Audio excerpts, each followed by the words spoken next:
Dans cette vidéo, vous trouverez donc le correctif de l'exercice 4, page 94 en régression linéaire dans le livre CQFD 6e, maths 4 heures par semaine. Pour résoudre cet exercice, vous aurez besoin de maîtriser la calculatrice Casio Graph 35+. Voici l'énoncé. Le comité culturel d'une petite ville désire créer un club de cinéma pour les jeunes. Ils ont interrogé 100 parents pour savoir le prix qu'ils étaient prêts à payer pour une place de cinéma. Le prix varie de 2 à 9 euros. Le nombre de parents varie de 24 à 2. Donc on voit que plus le prix de la place augmente, plus le nombre de parents prêts à payer diminue. Le nombre de parents dépend bien du prix de la place. Donc la première ligne, ce sera les abscisses du nuage. La deuxième ligne, ce seront les ordonnées du nuage. Deux étudiants ont essayé de modéliser la situation par une droite. Le premier étudiant a trouvé la droite suivante, moins 3,45x plus 31,6, et le second a trouvé la droite y égale moins 3,25x plus 30,5.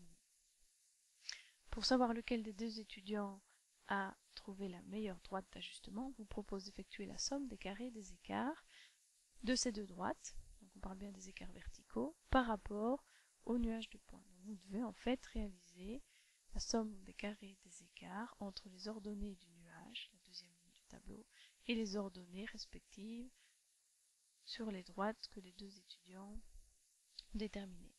Pour ce faire, vous allez dans le menu table, vous introduisez en Y1 l'équation du premier étudiant, en Y2 l'équation déterminée par le deuxième étudiant.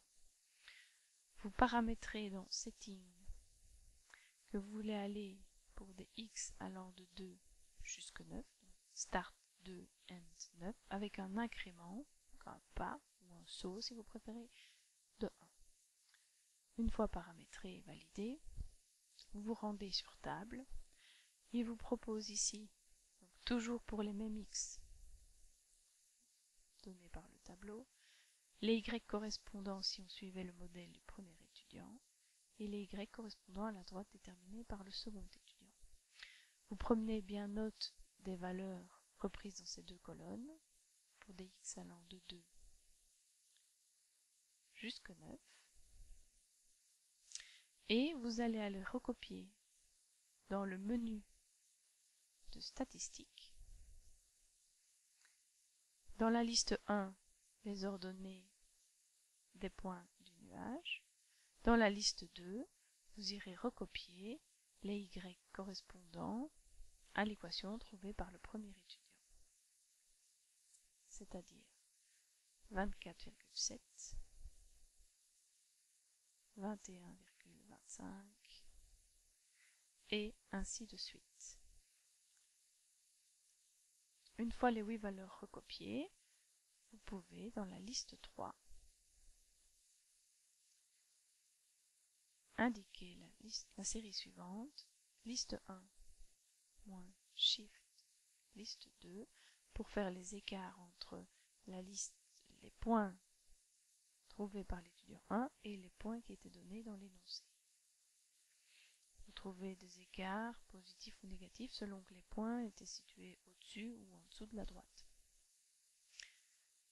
L'ordre dans lequel vous faites la soustraction n'a pas d'importance, puisque de toute façon dans la liste 4, on va aller demander de mettre ces écarts, donc shift liste 3, au carré. Une fois que ces écarts ont été mis au carré, vous retournez dans le menu 1.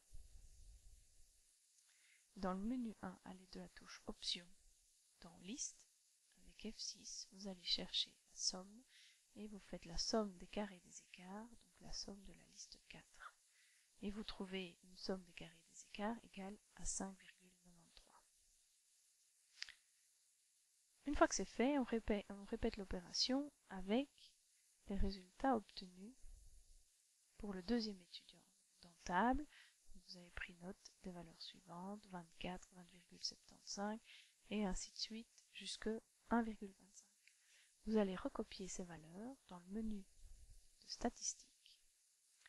Soit vous effacez de la liste 2 à la liste 4 et vous recommencez dans les mêmes listes, soit vous allez recopier cette nouvelle liste 5, cette nouvelle liste dans la liste 5.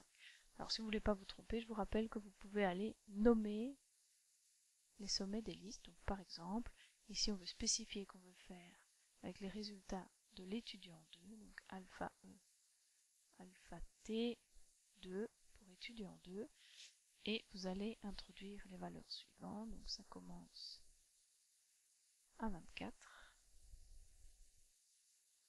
puis 20,75,